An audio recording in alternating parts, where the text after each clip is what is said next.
All right, I'm here with Adam Gropman. Adam Gropman is one of my best friends since 2005.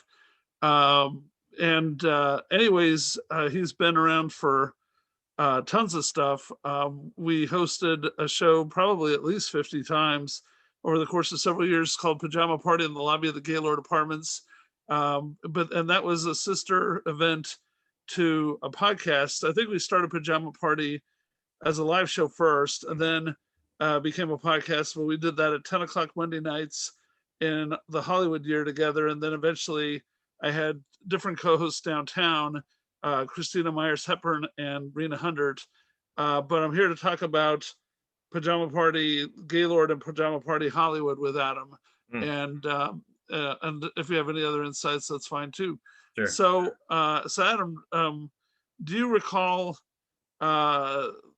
do you recall when I asked you to co-host Pajama Party with me at all? I mean, coming into that weird atmosphere, right. What were your thoughts?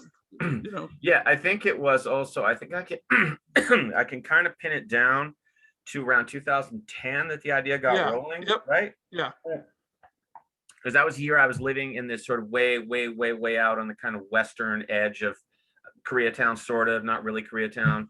But anyway, whatever, not that far away from you in the big picture. And I remember, I had been aware of the Gaylord building because in my first very few months or whatever of moving to LA in the late 90s, I ended up at the HMS Bounty. And it's such a classic, great, just cool, old, historic, very atmospheric bar.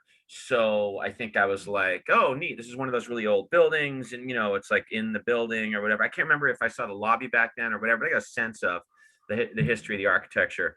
And then when we did it, I was just I was open to something different and something, weird and kind of unique. And I just remember it was sort of like the little show that somehow always could, because I just remember so many nights. It was Sunday nights was the live Pajama Party, right? Mostly? Was it? Yes.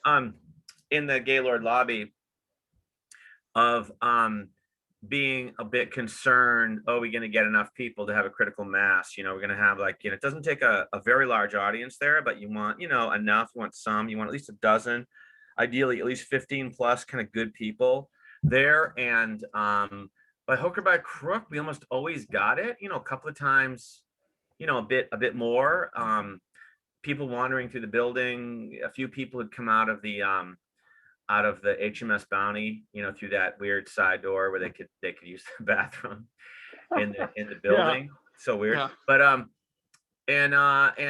maybe some friends of people who were on the show and stuff, or friends of ours sometimes. I remember my now wife Robin came maybe a couple of times, and a friend of mine I met years ago just from around stand-up, she came with her friend once or something. But I remember that I felt we were embracing the spirit of fun and different and weird, and just taking a stand-up show and turning it a bit, if not totally upside down, at least 45 degrees. Being in a big, huge open space like that, it's not a typical dark theater or club or bar, and really high ceilings. And of course, for most of it, we both wore pajamas, which was interesting and different. And we didn't pressure the other comedians really, or the audience. I think maybe a few times other comedians would wear pajamas, but we were okay with just us wearing pajamas if they didn't, And there was something about that audience could be really nice and appreciative. So I think that comedians ended up having more fun than probably they would have guessed, or that somebody would have maybe assumed with that room. And we had some interesting musical stuff. I remember we had a guy playing the piano a couple of times. There was a big, huge grand piano we were able to use, right? We were sort of allowed to use it. Yeah. And then people brought a couple of times. People brought their own electronic keyboard, right? Yep. then of course we do the interviews after, which I really enjoyed. I thought there was some cool ones where after the comedian did their set, they'd sit down surrounded by us in these big chairs, and we would ask them, questions almost like late night style. And you know, there was, as far as sort of like moments there that were a little out of the ordinary, there was like people riffing on people walking through the lobby, coming especially to and from the HMS Bounty, or going to their apartment, or just people, giving a funny look or something, walking through to the elevators, or walking through to the downstairs laundry and whatnot. And then of course there was a lot of interplay with different people. Well, some of the guys who worked the night watchman thing or whatever, the lobby, what do you call that? Like the attendant? Yeah, the doorman. We had 24-hour doorman in the building. 24-hour doorman who would sit like in the middle of the lobby behind this kind of like station. Yeah, the station where he could see everything and let people in the door. So there were some different ones, some younger, but there was that older bald guy who was really kind of a character. Yeah, Jim. I was going to mention him because Jim was this guy who was really pretty rotund. He's in his 80s, gruff, and he would sit silently, and we assumed that he was deaf because he never responded to anything. And then one night he shocked us by going, "I can hear everything, God damn it!" And we were like, "Whoa," Yeah, and he looked like he wasn't frail, like he was a big old guy, guy, a big head. Looked like he was probably like maybe pretty tough and physical when he was younger, whatever. Looked like he could have been a guy who worked with his hands. I don't know, but like and did he like indicate that he actually didn't hate it and found some of it amusing? I'm trying to remember. Yeah. He said he liked Christina Myers Hepburn when she appeared a couple of times. Oh no, it was Maria Shahada. He thought she was adorable. Okay. Yeah. So Maria's over in London, and I'll make sure she sees that. Yeah, and he's gonna fly over and start following her around in London and stuff. Yeah.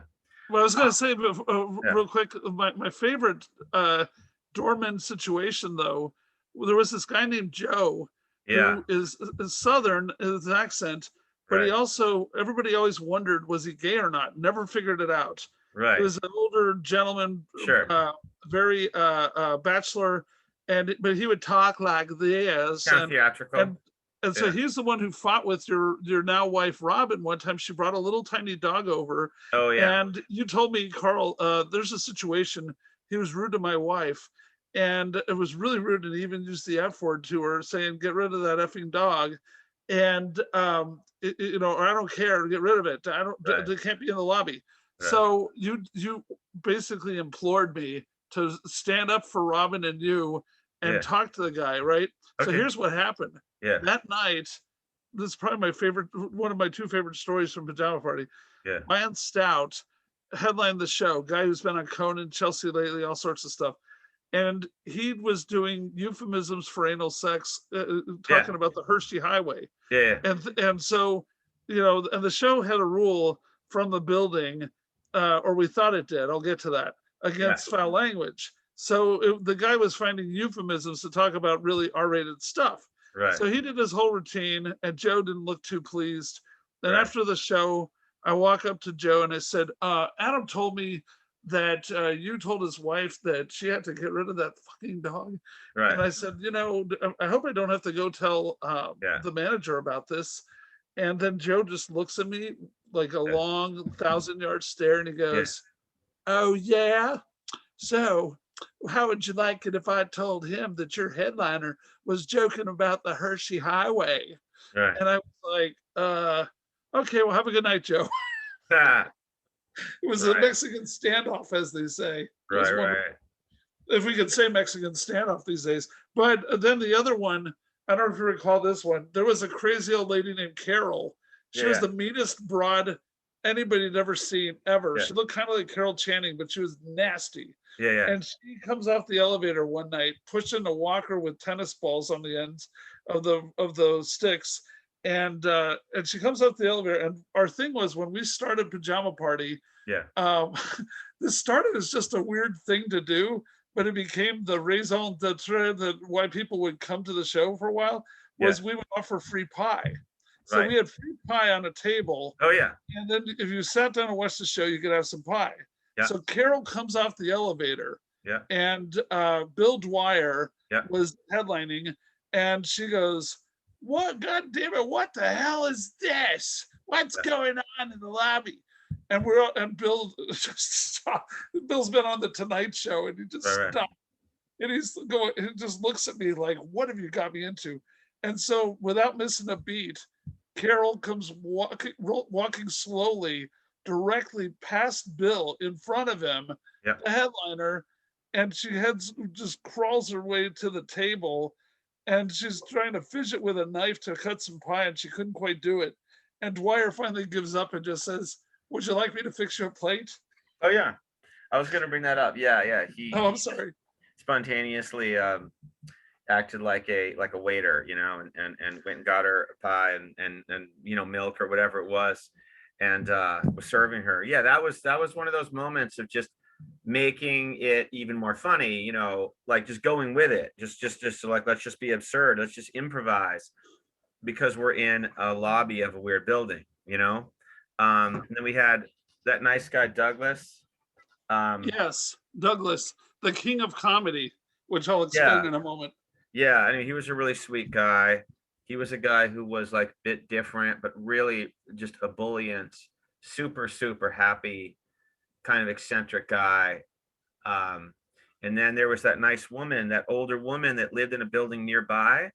Who, right? Is that right? She lived nearby? Or Douglas lived nearby? I'm talking about Douglas lived nearby, and then there was Polly, who lived in the building, and I'm notorious for falling asleep. I think I made it because I was sort of narcoleptic then. And I think I made it through every episode, every edition of that show without falling asleep. One time I did fall asleep. I can't remember on who. They're answering the question during the interview portion, and they said that they didn't blow up at me at the time, but they raised holy hell later and said, "I'll never come back to your show." But most of the time I was awake.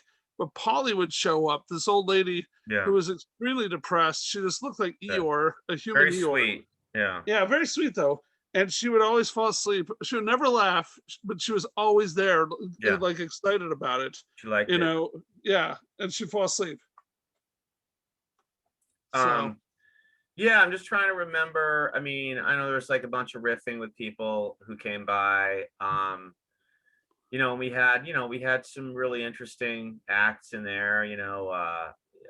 Bill really like made the most, besides just doing funny general stuff, but he made the most out of that situation. And then with the pie, and then I remember we had Eddie Pepitone, and I'm trying to remember exactly. I like the interviewing part. Like what he did, but we had Sam Tripoli did it once, right? Yeah. And Jay Larson, and like you said, Ryan Stout. We had Brooks Wheelan, who was on Saturday Night Live. Right. There was a couple that I wasn't there. Like you said, Ron Funches did it once. I don't recall Ron being there, actually. I don't know. Maybe he did something that you were involved with, because I remember he did a Grand Theft Audio show. Maybe cool. Got it. Okay. Yeah. That might have been what it was. Yeah. The Brooks Wheelan, I feel like maybe that was one of the very rare instances I just couldn't be there. But yeah, we had, we had all kinds of interesting folks in that lobby. I think my friend Andrew Norelli did it, and who else? Sharon Houston, Brian Kiley, all kinds. Hold on a second, Carl. I took my laptop to a computer store earlier today because power outage. And they said they solved it. So now it went up again. I'm able to tape off my phone. I can set up one more for 5:30, and we can just do another 20-30 minutes and get it over with. Is that all right? Sure. So what should I do? Just 10 minutes from now. Just get out of this now, because I'm soloing here. Just get out of it now. Okay, no problem. Okay, sure, cool, no problem.